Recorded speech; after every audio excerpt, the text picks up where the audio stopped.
2월 26일 목요일 새벽 기도회를 시작하도록 하겠습니다. 찬송가 539장 찬양하겠습니다. 찬송가 539장입니다.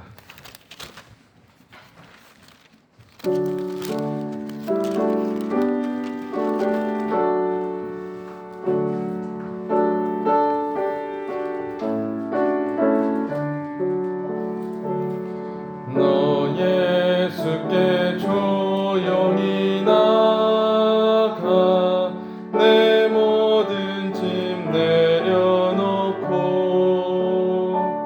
주 십자가 사랑을 믿어 죄사함을 너 받으라. 주 예수께 조용히 나가 내 마음을 쏟아놓으라. 늘은 미리 보시는 주님 그 은혜를 베푸시리. 주 예수의 은혜를 입어 내 슬픔이 없어지리. 내 이웃을 늘 사랑하여 너 받은 것 거저주라. 주 예수께 조용히 나가 내 마음을 쏟아놓으라. 늘은 미리 보시는 주님 그 은혜를 베푸시리. 주 예수를 친구로 삼아 늘 내 옆에 모시어라. 그 영원한 생명샘물에 내 마른 목 죽이어라. 주 예수께 조용히 나가 내 마음을 쏟아놓으라. 늘은 미리 보시는 주님 그 은혜를 베푸시리. 너 주님과 사귀어 살면 새 생명이 넘치리라. 주 예수를 찾는 이 앞에 참 빛은 빛 비추어라. 주 예수께 조용히 나가 내 마음을 쏟아놓으라. 늘은 미리 보시는 주님 그 은혜를 베푸시니. 이어서 우리 보조 찬송가 113장 찬양하시겠습니다.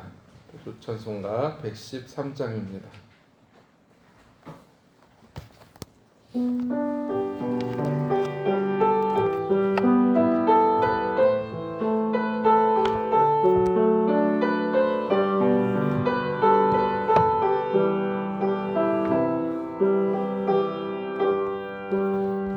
예수의 이름으로 나는 일어서리라. 주가 주신 능력으로 나는 일어서리라.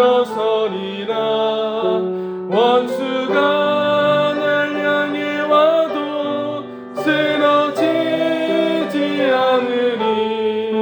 주가 주신 능력으로 주가 주신 능력으로 주가 주신 능력으로 일어서리. 한 번 더 찬양합시다. 예수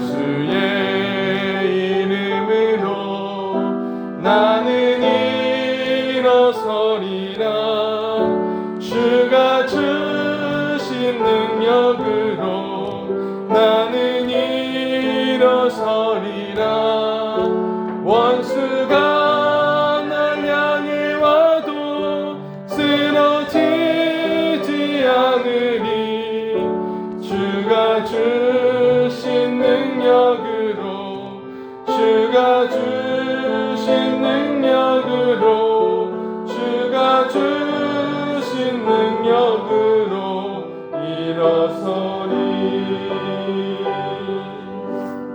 아멘. 믿음과 사랑, 겸손한 마음으로 주님 앞에서 주님의 말씀을 드릴 준비를 하겠습니다. 시간 기도하겠습니다. 주님, 제가 여기 있습니다. 말씀하옵소서.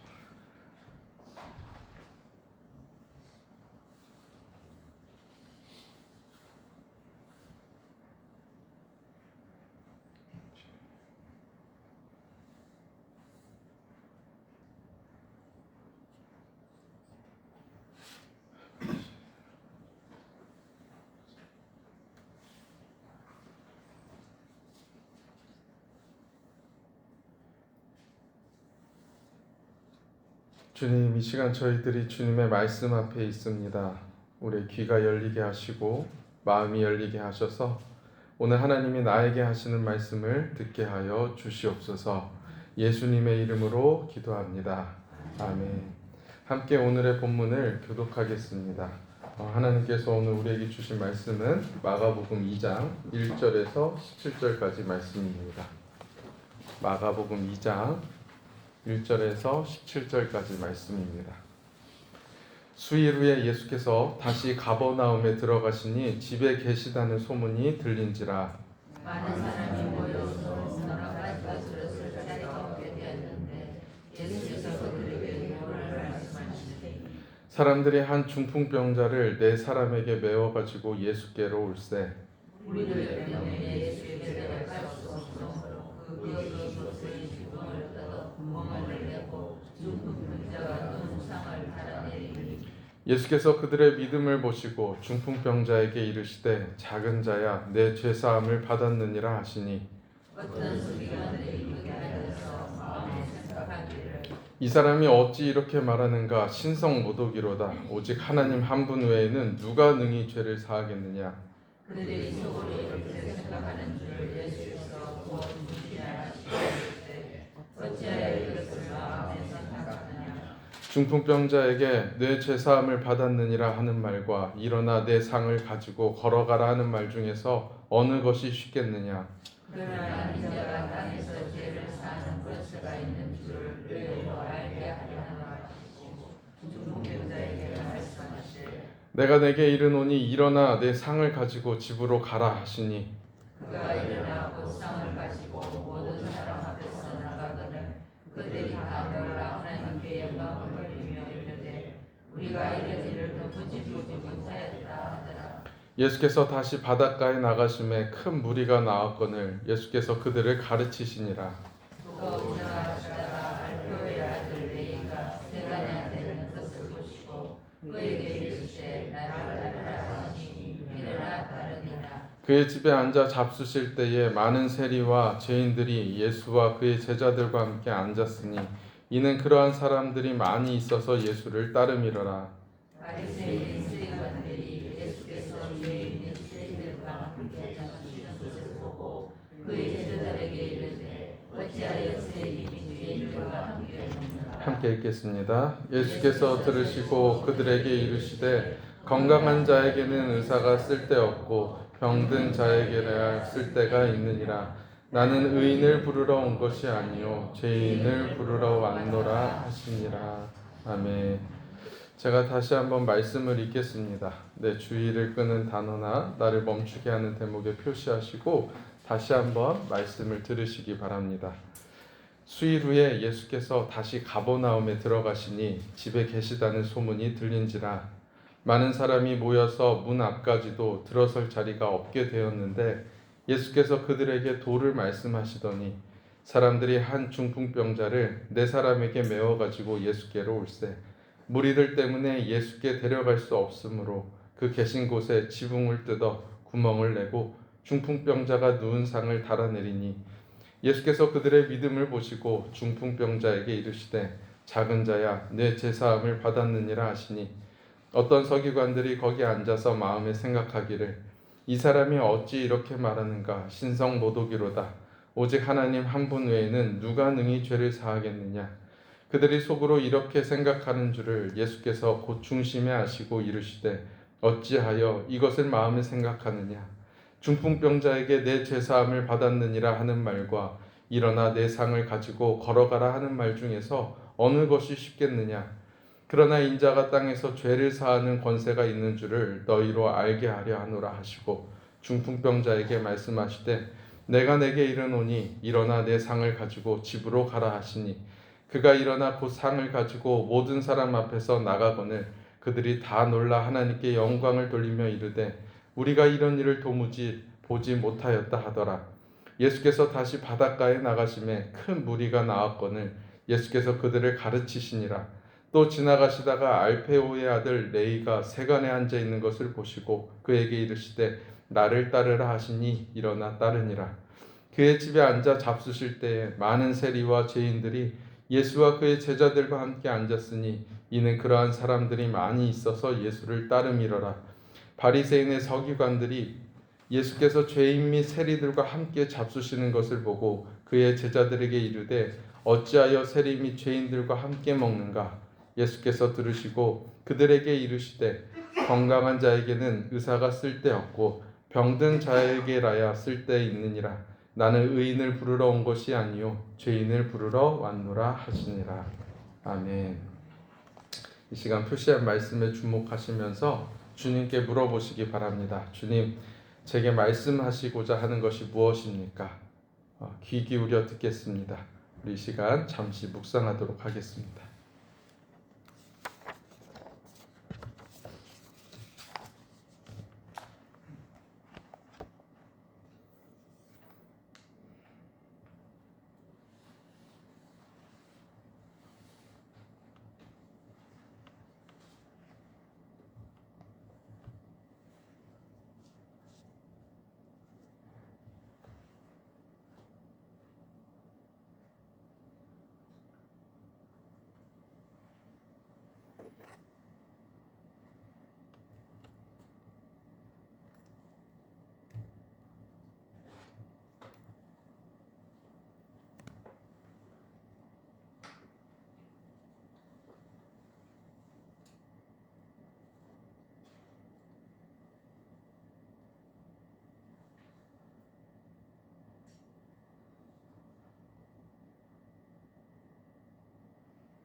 말씀을 전하겠습니다. 오늘 본문에는요, 두 번의 일어남의 사건이 기록이 되어 있어요. 하나는 침상에서 도저히 스스로 일어날 수 없는 중풍병자가 일어남의 사건이고요. 또 하나는 세간이라는 그 탐욕의 자리에 앉아서 그 자리를 도저히 떨치고 일어날 수 없는 세리 레이가 일어나서 주를 따르는 사건입니다. 그리고 이 극적인 변화의 현장 속에서 이들과 정반대의 길을 걷고 있는 한 무리들이 있죠. 그들이 바로 서기관들입니다. 우리는 어제 나눈 말씀을 통해서 나병이라는 것이 영적인 무감각과 연결이 되어 있다. 그것이 얼마나 큰 무서움인지, 아픔을 느끼지 못하기 때문에 자신이 죄인인 줄 모르는 것이 얼마나 큰 영적 질병인지를 보았다면 오늘은 중풍병자가 나옵니다. 중풍병자는 마비 환자거든요. 그래서 이것을 영적으로 본다면 영적 마비에 걸렸다라고 볼 수도 있습니다.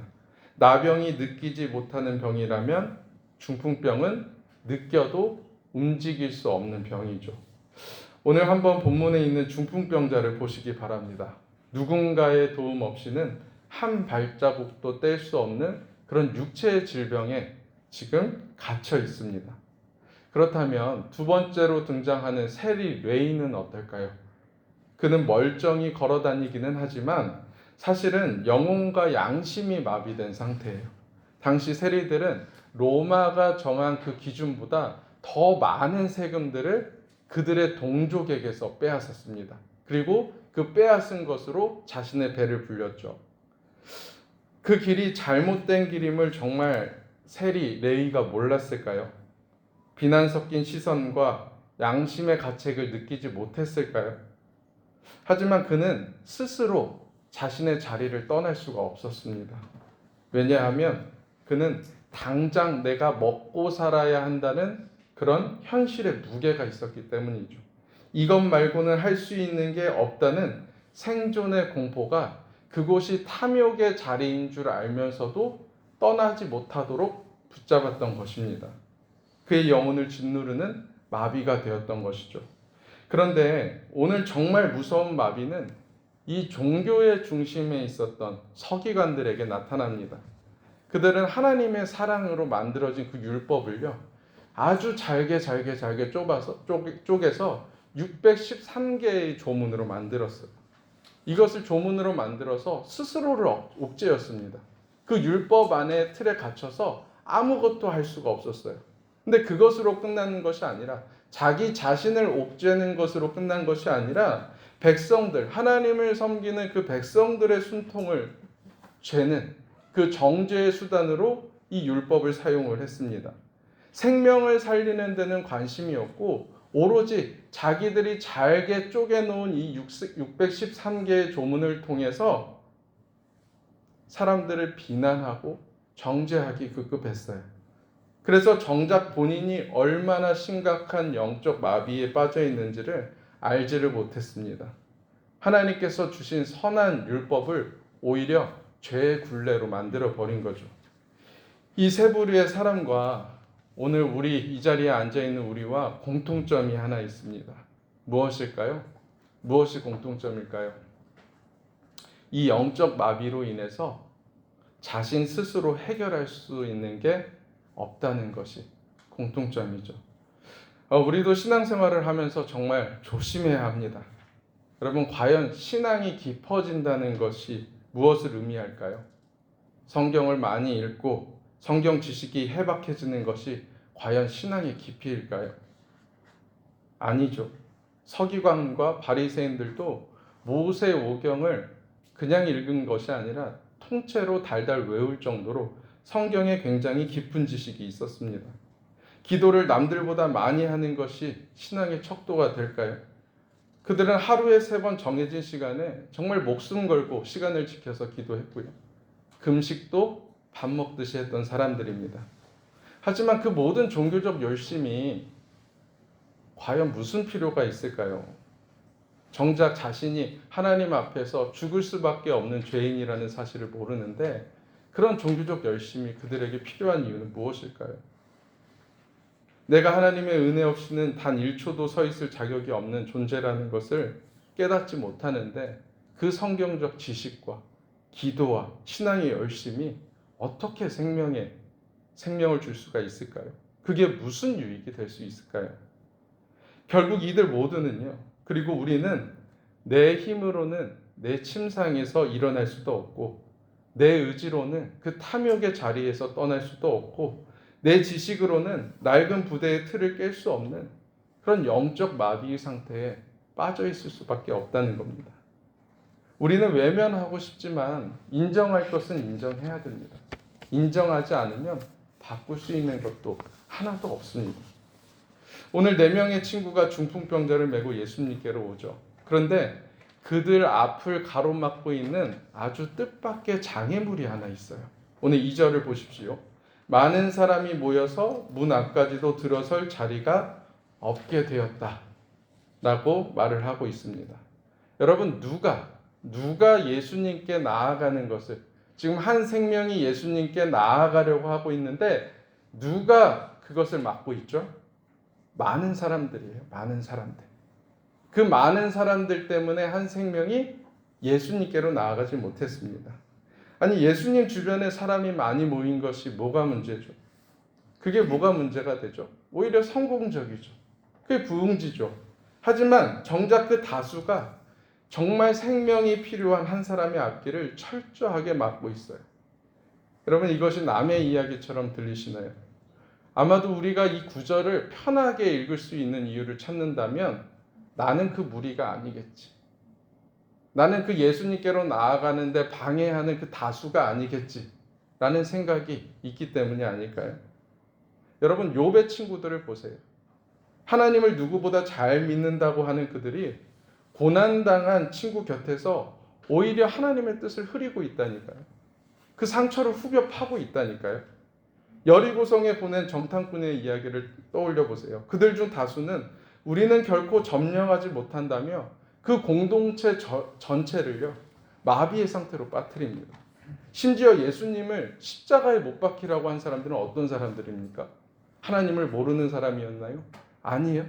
신앙에 열심히 있는 사람들이었어요. 누구보다 하나님을 사랑한다고 말하는 사람들, 그 다수가 저 예수를 십자가에 못 박으라고 얘기하기를 했습니다.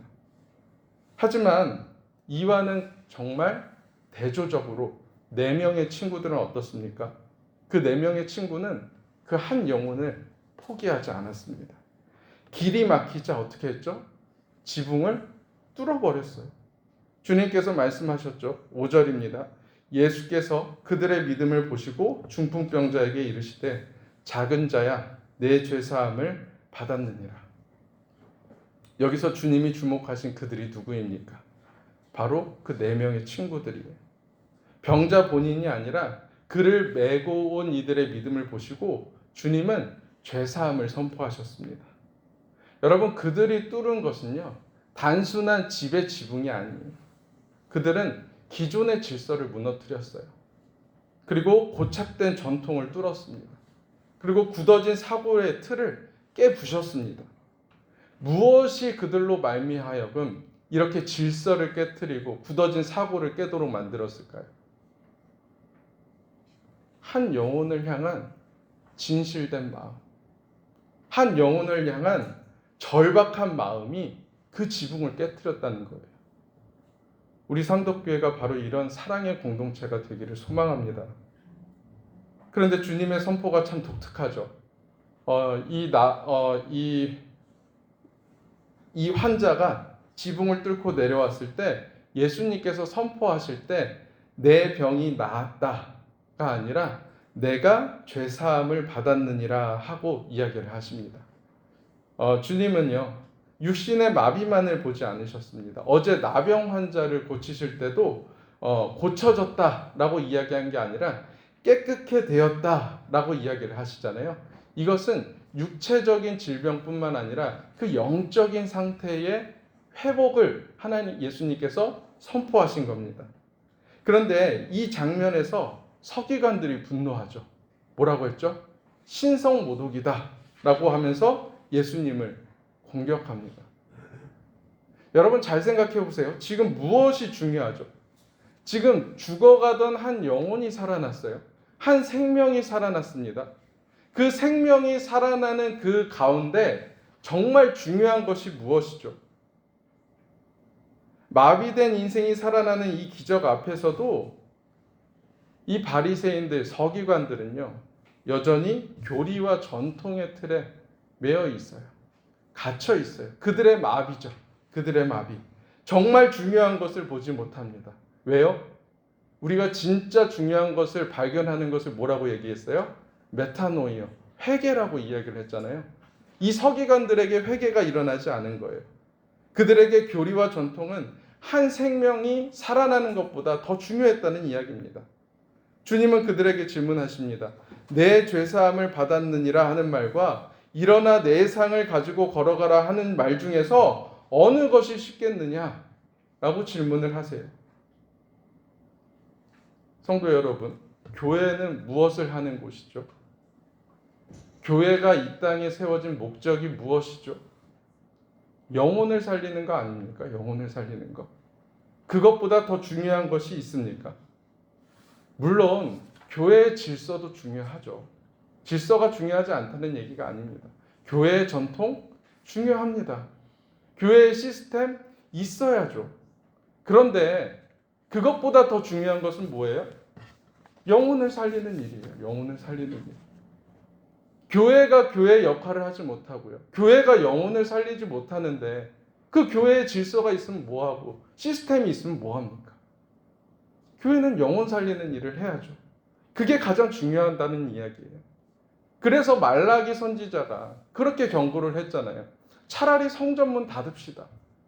아니 이렇게 할 거면, 이렇게 하나님께 예배할 거면, 그 기능을 제대로 하지 못할 거면 차라리 성전문을 닫읍시다.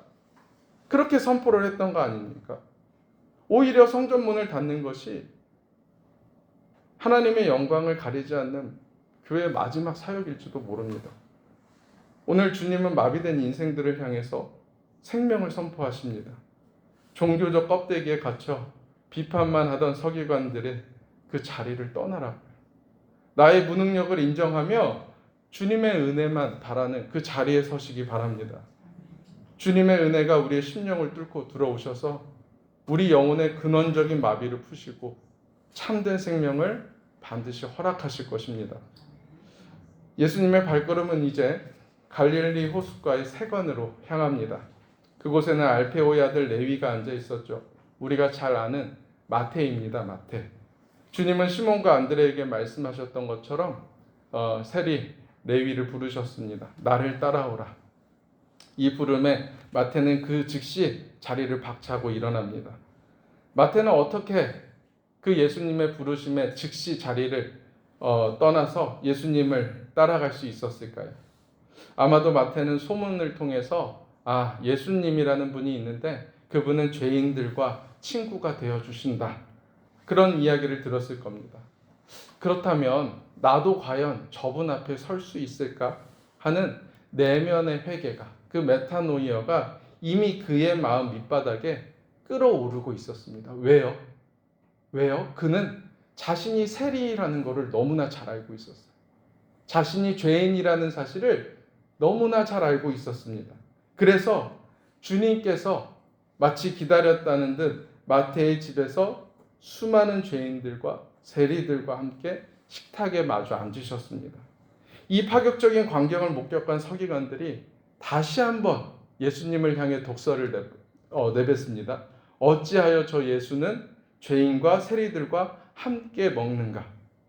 자신들이 그동안 견고하게 쌓아 올린 그 거룩의 틀을 허물었다는 이유로, 전통을 깼다는 이유로 예수님에게 어찌하여 저 사람은 죄인과 세리와 함께 먹는가라며 독설을 내뿜고 있습니다. 여러분들은 이 서기관들의 모습을 보면 어떤 생각이 드십니까? 한 번도 아니고 두 번도 아니고 앞으로도 계속 이런 이야기들이 나올 거거든요. 이런 이야기들을 볼 때마다 마음에 어떤 생각이 드십니까? 참으로 고집스럽다라는 생각 들지 않으시나요? 정말 답답하다. 아니 왜 저러는지 모르겠다. 그런 생각이 드시지 않나요? 만약 오늘 내 앞에 이 서기관들이 있다면 여러분들은 뭐라고 이야기를 하시겠습니까? 그 이야기를 우리는 나 스스로에게 해야 돼요. 이 답답한 그 서기관들의 모습을 보면서 내가 해주고 싶은 말을요, 남에게 해주는 것이 아니라 나 스스로에게 던져야 합니다. 여러분, 신앙의 진짜 비극은 죄를 짓는 데 있는 것이 아닙니다. 내가 죄인이라는 사실을 잊어버리는 거예요. 그게 비극입니다. 영적 마비의 정점은 바로 나는 병들지 않았어. 나는 죄인이 아니야. 나는 저들과 달라. 라고 믿는 것에 있어요. 그렇다면 우리는 오늘 이 말씀을 붙들고 어떻게 살아야 될까요? 결국 마가가 선포했던 하나님 나라의 시작은요, 회개와 죄사함으로부터 일어난 것입니다. 그래서 두 가지를 좀 말씀드리고 싶은데요. 첫째는 내가 죄인임을 깨닫는 거예요. 여러분, 계속해서 반복해서 말씀드리고 있습니다. 4일 내내요. 사실 똑같은 결론이에요. 똑같은 이야기를 계속해서 말씀드리고 있어요. 죄사함에 대해서, 회개에 대해서, 그래야만 하나님의 나라가 온다는 것에 대해서 계속해서 반복해서 말씀을 드리고 있는데 아무리 들어도 우리가 바뀌지 않기 때문에 이것은 매일매일 들어야 됩니다. 나는 여전히 괜찮은 사람이고 이만하면 신앙생활 잘하고 있는 거 아닌가, 이런 생각들이 우리에게 쉽게 고쳐지지 않습니다. 그렇기 때문에 말씀의 조명 아래서 매일매일 내가 죄인임을 깨달아야 되고요. 내가 자격이 없음을 우리는 볼 수 있어야 합니다. 두 번째는 그래서 죄사함의 은혜를 매일 구해야 된다는 겁니다. 주님은 왜 병고침보다 죄사함을 먼저 선언했을까요? 죄의 문제가 해결되어야 된다는 거예요. 먼저. 왜냐하면 이거는 죽고 사는 문제이기 때문에 그래요. 죽고 사는 문제이기 때문에, 우리를 살리는 문제이기 때문에 우리는 매일 죄사함의 은혜를 구해야 됩니다. 이제 말씀을 정리하겠습니다. 주님은 오늘 우리에게 선포하셨습니다. 내가 의인을 부르러 온 것이 아니요 죄인을 부르러 왔노라. 여러분, 신앙생활은 내가 얼마나 깨끗한 사람인지를 증명하는 자리가 아닙니다. 내가 얼마나 지독한 죄인인지를 깨닫는 겁니다. 주님, 저는 정말 예수님이 아니면 단 한순간도 숨 쉴 수 없는 병자입니다. 고백하는 깨달음입니다. 오늘 이 시간 우리가 하나님 앞에 기도할 때에 이런 마음으로 섰으면 좋겠어요. 주님, 제가 서기관입니다. 주님, 제가 바리새인입니다. 주님, 내가 영적으로 마비된 중풍병자입니다. 그래서 내가 내 힘으로 스스로 할 수 있는 것이 없습니다. 그런 마음으로 우리가 이 시간 주님께 기도했으면 좋겠습니다. 주님이 우리를 먼저 찾아오셔야 합니다. 주님이 우리를 먼저 만지시고 일으키셔야 합니다. 나만을 위해 안주하던 그 침상에서 일어나시기 바랍니다. 탐욕의 자리에서 일어나시기 바랍니다.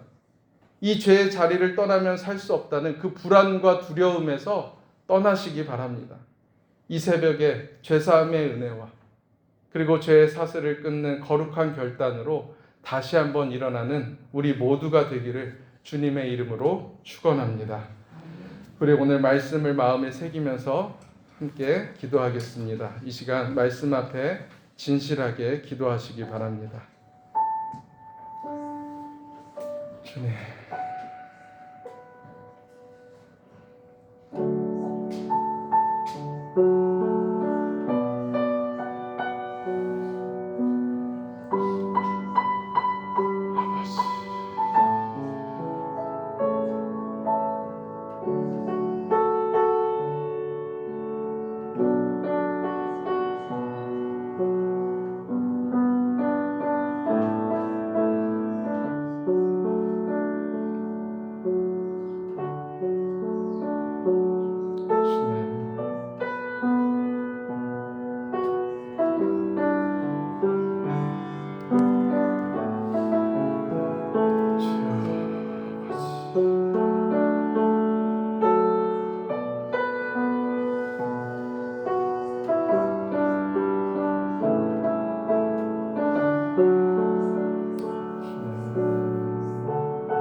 말씀이 내 영혼에 스며들도록 이 시간 주님의 임재 앞에 잠시 머무르며 기도하겠습니다.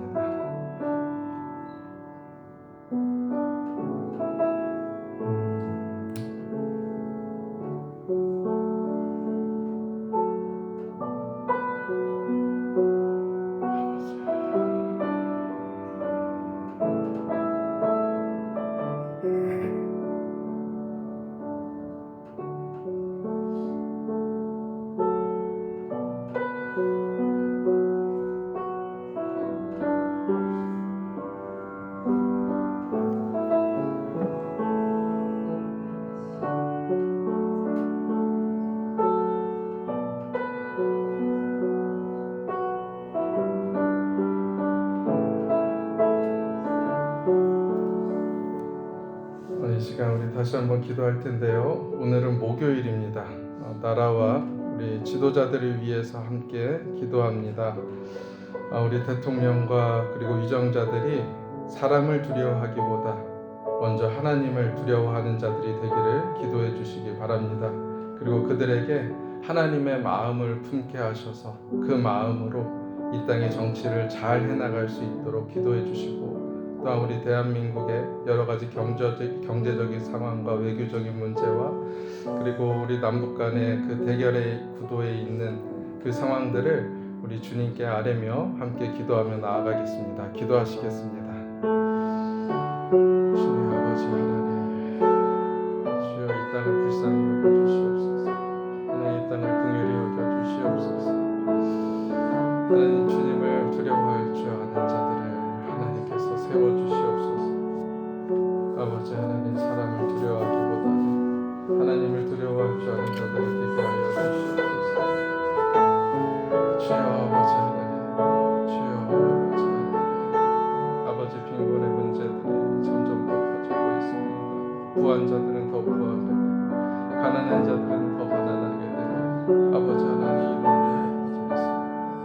가진 자들은 아버지 하나님 그것이 영원한 생명 아버지 살아가고 있습니다. 아버지 가난한 자들은 참된 양식을 알지 못하지 아버지 눈앞에 보이는 것만 가득해서 살아가고 있습니다. 아버지 하나님 불쌍히 여겨주시옵소서. 긍휼히 여겨주시옵소서. 아버지 하나님 불쌍히 여겨주시옵소서. 주님 아버지 주님 아버지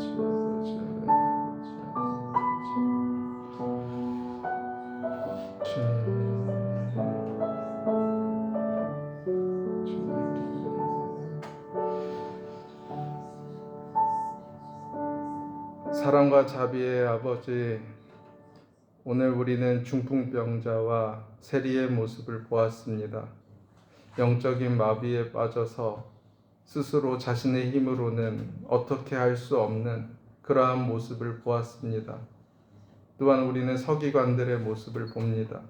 하나님께서 주신 율법을 잘게 쪼개어서 그 율법의 틀 가운데 갇혀서 아무것도 할 수 없도록 스스로를 옥죄는 모습을 봅니다.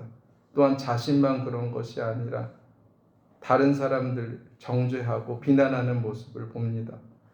주님, 우리에게 이 영적인 마비가 해결되도록 이 시간 주님의 말씀을 통하여 다시 한번 내가 죄인됨이 드러나게 하여 주시옵소서. 내가 하나님의 자녀가 되기에 어떠한 조건도 없는 그런 사람이라는 것을 주님 보게 하여 주시옵소서. 내가 십자가 앞에 머리를 숙이고 주님 저는 죄인입니다. 저는 아무것도 할 수 없습니다. 그렇게 고개 숙여 나갈 때에 다시 한번 나를 하나님의 자녀로 불러주시고 괜찮다. 내가 너를 위해서 십자가의 보혈로 피를 흘렸단다. 내가 너를 위해서 내 생명을 주었단다. 말씀하시는 그 하나님의 사랑과 은혜를 경험하는 시간 되게 하여 주시옵소서. 오늘 하루도 주님께 맡깁니다. 주님께서 베푸시는 은혜 가운데 살게 하여 주시고 오늘 이 하루가 하나님이 받으시기에 합당한 향기로운 제물이 되게 하여 주시옵소서. 예수님의 이름으로 기도합니다. 아멘.